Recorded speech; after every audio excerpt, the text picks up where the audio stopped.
Clearing the Plains by James Daschuk is a damning indictment on the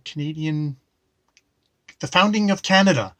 Founding of Canada on using this politics of starvation, of marginalizing the First Nations people, of breaking the treaty promises that we have. It targets specifically the founding father of Canada, one of the primary founding father of Canada, John A. Macdonald. But it is not, I don't think it is a book that is actually particularly that interested in John A. Macdonald as much as it is of using him as a representative of how Canada itself screwed over Native peoples. Hi, it's Jay. I did this as a buddy read with Shawn the Book Maniac. It is, and he, I'm sure, will be coming out with a review of this, which is probably my whatever my take is, it'll be half as hot a take as what his will probably be on what is surely the core of the kind of the shameful, rotten heart of what it means to be a white Canadian living nowadays, and how that has its basis at the very, very founding of Canada. This book is divided into two parts. The first part of it is about sort of the introduction of disease into North America, how that decimated the populations throughout North and South America. That potentially we're talking going from 90 million people to having like a 95% death rate, and that is probably the very, very top thing. As Daschuk says in the book, we will never really know the extent of the devastation that the introduction of European diseases into the continents of North and South America had on this thing. We just know the results, the massive wholesale deaths, the massive changes this wrought, and then with that, also with the incursion of the Europeans and the kind of this new economy, how the surviving Native peoples recombined to adapt to this new economy, which is primarily kind of fur trading, but also with the introduction of the horse into North America, and the demand for the bison, which leads to the extinction of the bison, the functional extinction of the bison coming at sort of at the founding, at the time where Canada was being founded. When we get into what I think is the core of the book, that is all really important kind of setup for this book. What were the Native people looking for when they entered into an agreement with the newly formed government, newly formed Canada, is that they were looking for, we know the bison are about to go extinct. We know that fur trading is ending. We've basically, everything is, the extent of the market just hoovering up all the furs has decimated that. That is no longer going to be a thing. The new economy is going to be agriculture, and the Native leaderships basically went with the thing of, we want to be trained and get a transition into agriculture. We want supports when there is famine and disease, because they're well acquainted with that, and we're doing this in exchange for giving Canada the legal right to come into the plains, to come across Canada, to open it up to settlers. In exchange for all that wealth and all that resources, we want into the new economy, and we want support, because there are obviously going to be bad times coming for that, and we need that. The government of Canada, which under John A. Macdonald had something called the national policy, which is sort of the founding thing of Canada. The national policy was, to really boil it down incredibly simplistically, the building of the Canadian Pacific Railway across Canada to unify this gigantic swath of land, and would bring settlers in and all that land along that railway was going to become extremely valuable. And so the government was really, we need to get all this set up. So they agreed to it. The Canadian government entered into an agreement with the Native peoples. Very rapidly afterwards, the bison were gone.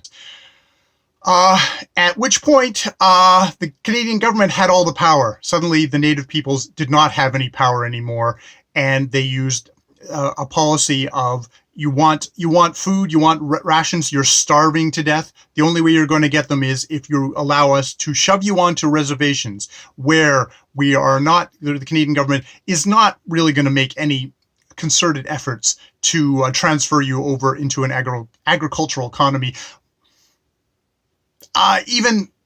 Even less so, even more so, we're going to actually basically imprison you on these reservations because we're afraid that you're going to rebel because we're treating you so horribly. We're starving you to death. We're going to institute a pass system. We're not going to actually let you even have any. You can't even trade with the surrounding white economies. We're isolating you in every single way possible. And through this. And this is where I think you get into the whole thing of you can't just blame John A. Macdonald for this, because even his defenders seem to say, he was a horrible racist, but he was the least horrible racist, because a quote that James Daschuk uses of John A. Macdonald is, "We cannot allow them to die for want of food. We are doing all we can by refusing food until the Indians are on the verge of starvation to reduce the expense." John A. Macdonald's defenders say, "Oh no, this is him being really good because he's that quote comes from him responding to the opposition parties of the day, asking, why are you spending so much money on these Native people? Why aren't you just sort of letting them die? If you give them food, they're lazy and they won't work." This is in the context of also a population that is heavily infected with TB. And the worst thing you can do with someone with TB is put them to the point of starvation, at which point TB erupts in these populations uncontrolled and kills thousands and thousands of them. It's one of these things of, they look at where, like 1885, where they sort of crushed, there's the Louis Riel rebellion, and there's also the Native rebellions where they crushed them.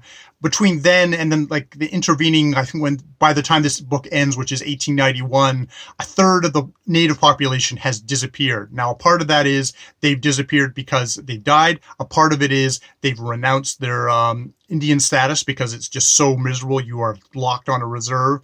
And a part of it is they've fled to the United States, where they're also treated abominably.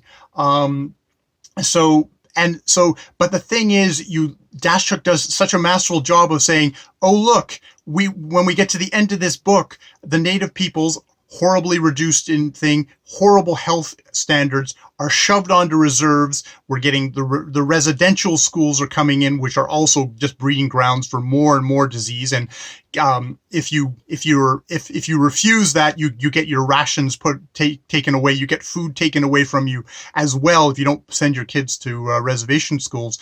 It's like, oh, you can draw, and then you take a look at how Native people in Canada today are shoved onto reservations, economically isolated, without proper drinking water, with TB rates which are still 8 times the population, and just generally the life expectancy of a Native person in Canada is much lower than if you are a white person in the same country. It's like you're in two different countries. No, you're in Canada, but you're in that part of Canada that was created at the very founding of Canada.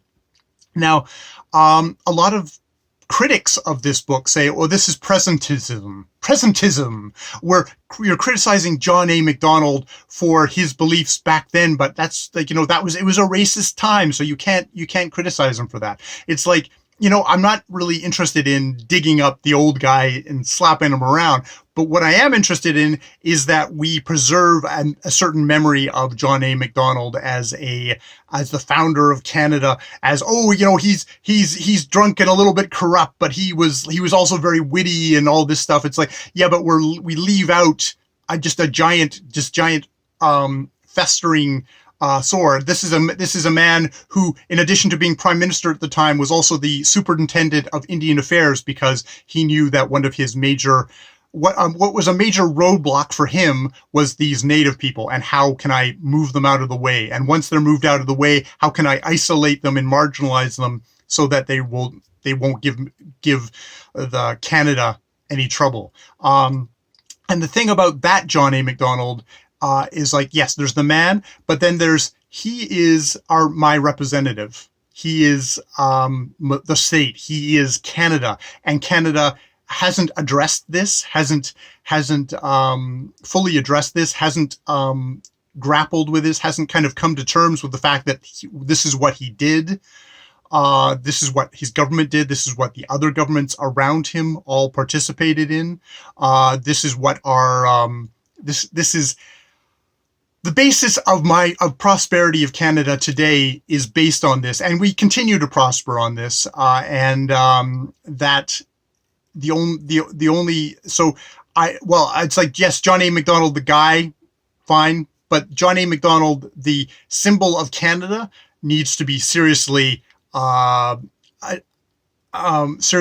at and seriously taken down from pedestal. Now, this book, it is a scholarly book, and that is both its strength and its weakness. It is super focused on these events. Anything that kind of comes in outside of it, it's not so much interested in. But that gives me the great perspective of, instead of looking at this from kind of, white settler, here are the people coming in and exploring these new lands. You're getting it from the perspective of from native people, of going, every time there is more transportation, every time there is more settlers, every time there's that, what that equates to is more disease, more death, more suppression, is what it ends up doing. Now, James Daschuk himself, a really fine historian. He's not a native person. This is not an Own Voices history that I would be interested in listening about. This is a book that really had an impact when it came out in 2013. There was a lot of articles in papers. A lot of times when people start questioning about John A. Macdonald, taking his name off of stuff now, because while he is a historical figure, it doesn't necessarily mean we need to glorify him, that he needs to be down here at, he was a guy and he was a guy of his times, but a lot of the things of his time were deeply racist, deeply troubling, and a lot of his actions still dramatically affect both the native people today and also the white settlers around them. Like, I benefit from his racism just as much as the native people in my country are hurt and damaged by that. And I think that I need to acknowledge that I'm benefiting from racist policies that in some ways are still in evidence in Canada today. So it is a book that is it's laying out the facts. It's not, I think both Shawn and I found we needed to kind of do the work to kind of educate ourselves of kind of the history surrounding these events. We needed to kind of we needed to kind of organize the story it was telling. Sometimes it felt like it was meandering or pulling in, like it's a great work of taking a lot of recent scholarly studies and putting them into one place, but not always in a way that is like sort of a popular historian who's telling a story. This is definitely history kind of, if you get what I mean. But yeah, it's a book that had a big impact at the time. It won a lot of prizes. One of the prizes that it won was the Sir John A. Macdonald Prize, which is handed out by the Canadian Historical Association. I know. This is a 101 white dude talking about this. This is, I had to read Canadian history for dummies to just try and get myself a little bit up to speed on this. But that prize in 2018 was changed. They took John A. Macdonald's name off that prize. And it's now called the CHA Prize for Best Scholarly Book in Canadian History. And one of the people that, when they reported this, one of the people that they interviewed was James Daschuk, saying that, yeah, no, we need to examine both the positive bits of John A. Macdonald and the negative bits. So yeah, it was a very difficult book to read.